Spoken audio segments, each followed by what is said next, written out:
Sa unang tingin, parang ordinaryong mami lang. Pero kapag natikman mo ang sabaw nito, siguradong mapapaisip ka. Bakit ngayon ko lang ito nalaman? Makapal at makunat ang noodles, malapot at malinamnamang sabaw, at ang recipe direktang nagmula pa sa Abra. Pero hindi na nga natin kailangang bumiyahe pa ng napakalayo. Dahil dito mismo sa Maynila, may isang maliit na kainan na naghahain ng authentic na Abra Pansit Miki. Kaya alamin natin kung ano nga ba ang sikreto ng kakaibang sabaw nito. Paano ito naiiba sa karaniwang mami? Kung bakit patok na patok ito sa mga taga-Abra. Ako si Kuya Dex at tara, tikman natin ang pansit na mukhang simple pero punong-puno pala ng kwento at lasa.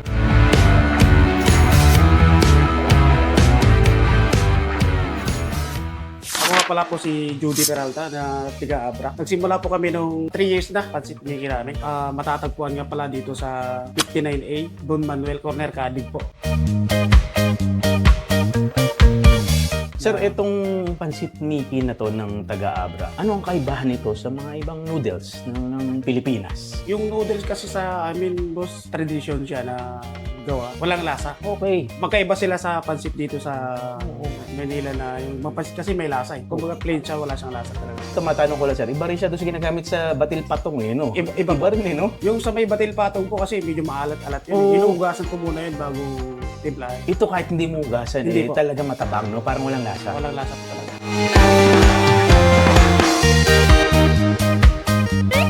At ito, sir, ano ba ang pansit Miki ng mga taga-Abra, no? Sa mga hindi nakakaalam? Maaari mo bang sabihin, ano ba sangkap nito? Paano ba to? Anong klaseng pagluluto ang ginagawa dito? Ano lang naman yan, sir? Pinapakuluan lang naman na buto.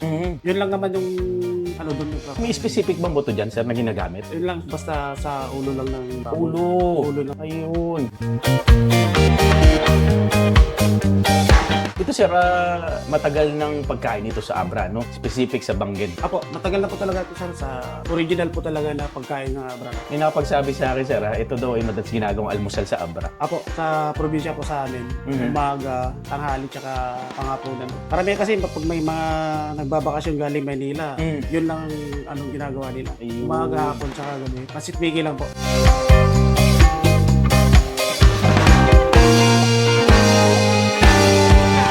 Ito ba, sir, napansin ko rin, no? Ang presyo mo, 100 pesos, tama, sir, no? Apo, sa special po natin, 100 pesos.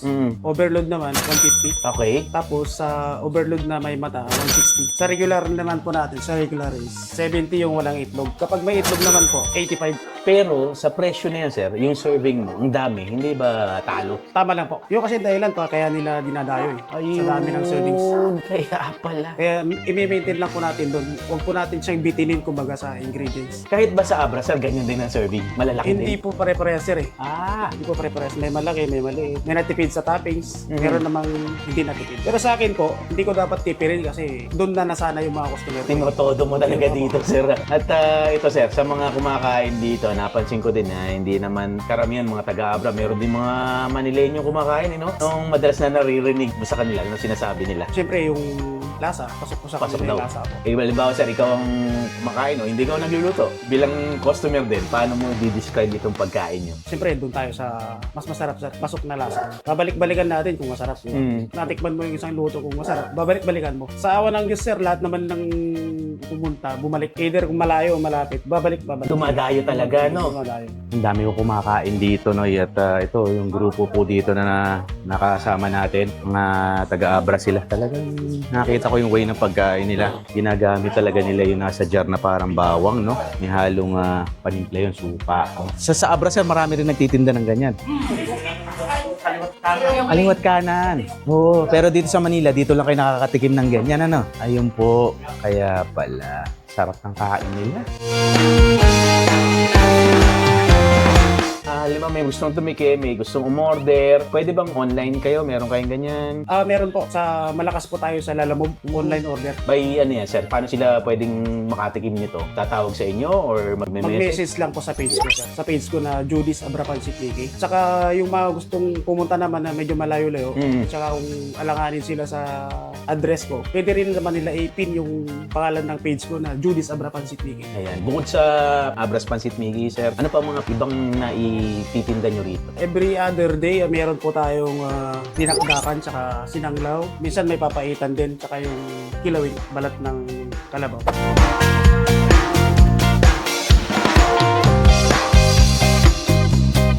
Sir, meron ako isang napansin dito sa tindahan. Yung parang jar ng bawang na binabad nyo sa suka. Sariling gawa ko po yun. Yan. Kahit sa Abra, ganyan din? May ganyan Hindi din? po, sili tsaka suka lang po yung sa kanila. Bawang, sili tsaka suka po sa akin. Sariling ano ko po yun, sariling gawa ko po. Diskarte mo Diskarte sarili po. yan, ha? Ano yan? Na-enhance ang lasa nung Pansit Mickey. Opo, ginaganahan po yung mga customer natin pagka meron yan. Gustong-gusto nila. Minsan pa nga, mas naunang naubos yung suka kaysa sa sabaw. Anong oras kayo pwede puntahan dito? Open po tayo na 7:30 ng umaga hanggang alas 12 ng tanghali. Tapos, sa hapon naman po, alas 3 hanggang 7 p.m. ng gabi. Tuesday to Sunday po tayo.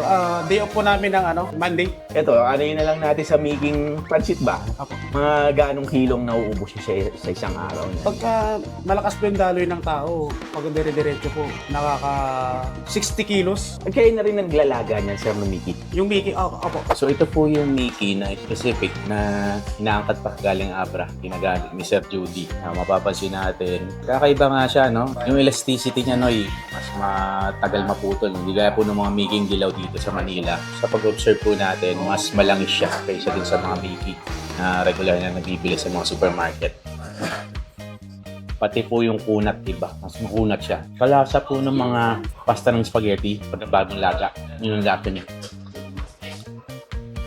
Panghuli na lang, sir, sa anong mensahe mo sa mga nakakapanood nitong video natin for today? Punta na po kayo dito sa 59A Don Manuel Corder Cadig, La Loma, Quezon City para matikman nyo po ang traditional na Pansit Mickey ng Abra. Ayan, mabuhay ka, sir. Maraming salamat sa iyo. Salamat po.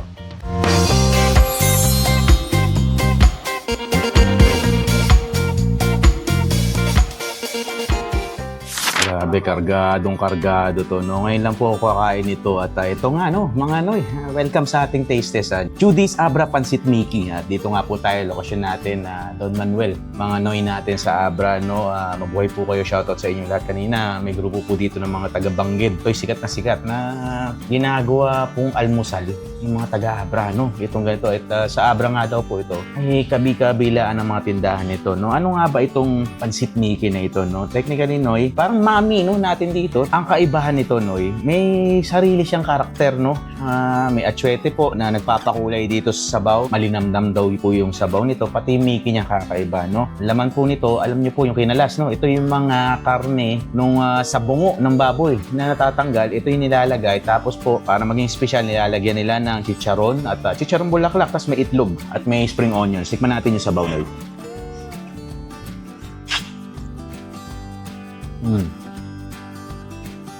Masarap, Noy. First time ko po makakain itong Pansit Mickey na ito. Or mas kilala po sa Abra Mickey, no? Yan.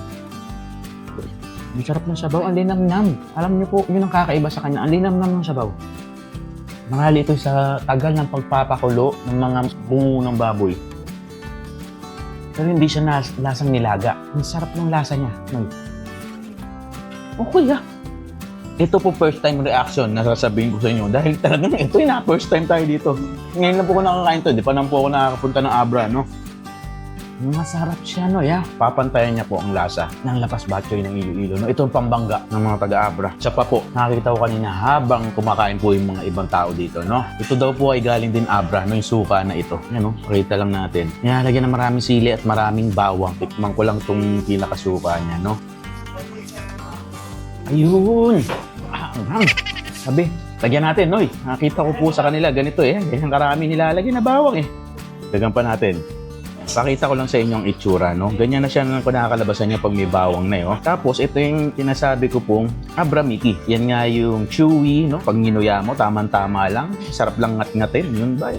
Pag nasa bibig mo po itong mga Mickey na ito, talaga matutuwa ka. Tapos, ayan, no? Yan yung mga kinalas. Chicharon bulaklak, may itlog. Tapos, mapapansin nyo yung sabaw niya. Ayan po yung pinaka-atsuete, no? Nilagyan po ng atsuete para magkulay ganito, no? Parang gotong Batangas ang datingan. Matutuwa ka sa lasa niya. Hindi mo siya magiging kakaiba sa atin dito sa Manila kung sakaling titikman niyo po ito. Yun, ang ginagawa ng suka na may bawang at may sili. flavor enhancer, Noy. Presyo-wise, Noy, ang regular nila 70 pesos. Ito pong in-order ko special. This is 100 pesos. May overload din po sila, Sir Judy. Bukod po dito sa kinakain ko, may araw lang specific na pag napunta kayo dito, masuswertehan nyo. Meron siyang kilawing balat ng baka, dinakdakan, sinanglaw, no? Ay, mga ganyang pagkain, no? Ako, sigurado, tingin ko, sa lasa po nitong pansit Mickey na kinakain ko ngayon, patok din sigurado yung mga yun. Legit na mga kababayan natin sa Abra po itong mga gumagawa nito, no? Ilocano delicacy recipe. Kaya panalo yung lasa eh. Birayin na natin yung noodles na oh. Pag nagsasabay yung mga laman, Noy, laman, sabaw, yung Mickey, harap lalo. Kala ko mauumay ako, Noy, kasi ang lalaki ng Mickey. Sa ganda po ng kalidad ng Mickey, fresh kasi ito, no? In-order nila from Abra. Talagang panalo. Doubtful ako kasi first time ko nga po nakain ito. Pero ngayon, natikman ko itong Abra Pansit Mickey dito kay Sir Judy, no? Double check to, Noy. Masarap. Ito yung kinalas. Kasama yung chicharong bulaklak. Wow. Kanina po, abang nagsushoot tayo dito, no? Merong dito na-order din po. Nakita ko may order na pork panga. Yung pinakabungo po, no? Biniyak lang. Nalagay sa bowl, nalagay ng sabaw, no? Pwede may Mickey, pwedeng wala. Pwede nyo sabayan ng kanin. Meron din po silang ganon. Sa presyo, no? 100 pesos. Ang bowl po, hindi ordinary bowl. Ang laki po ng bowl, no? Sa 100 pesos. Tapos ang daming lamang Mickey. Yung ganito pong Mickey. Alam na po, known na po sa atin ito. Pag kumain ka nito, nailunok mo ito, napunta sa tiyan natin, namamaga pa, no? So, ang tendency, lalo ka mabubusog. Start ng araw mo, nito pagkain mo. Talagang sogbo ka siguro ang tanghalian, hindi ka pa nagugutom dito. Ang dami po. Ang sarap ng bawang pa lang ganun. Yun. Binababad dun sa sukang Abra ba. Pagka kinagat mo yung bawang, ang tendency, may suka siya, no, di ba? Nandun yung lasa ng garlic na fresh, tapos yung suka nandun, and yung anghang nung pinakakilay. Bursting, no, eh. Sumasabog sa bibig, eh. Pinapawisan na po ako ngayon, no? Karamihan po sa kumakain kanina dito. Bawang, gabi. Kaya lahat ng mesa may ganito, eh. Napuntahan po natin isang hidden gem na naman. Sa presyo, no, sulit na sulit. Sa lasa, panalo. Salamatan po natin siyempre sa Judy po at ang kanyang may bahay na nagpa-unlock po para sa episode na to. So ayan po, bago tayo matapos, batiin ko lang po ang mga kaibigan natin na Hil Yanga, Francis, Mario Cruz, Ryan, Caudal, yan, si John PC at Berto Colquera from Bicol, nakalayo, no? Hungry Kulet from Dubai. Mabuhay po kayong lahat at yan po, konti pabati lang, no? Again, sa mga papashoutout po, drop your comments below. At maraming salamat na naman po sa panonood nyo sa akin dito sa Kuya Dex. Siyempre, sana masuportahan po natin, mabisita nyo rin si Sir Judy dito sa Don Manuel, no? At palagay ko naman, Noy, sa mga lovers po ng noodles na may sabaw, pagaya ko, talagang magugustuhan nyo, no? God bless us all, mga Noy. At siyempre, lagi po tayo mag-iingat sa mga lumalabas ng bahay, no? Sa mga bumabiyahe, no? At huwag natin kalimutan, siyempre, lagi tayo tatawag sa taas, no? At to, para sa Judy's Abra Pansit Mickey, Noy. 2 pagmamahal yan, bigyan natin yan. Sarap! Bye!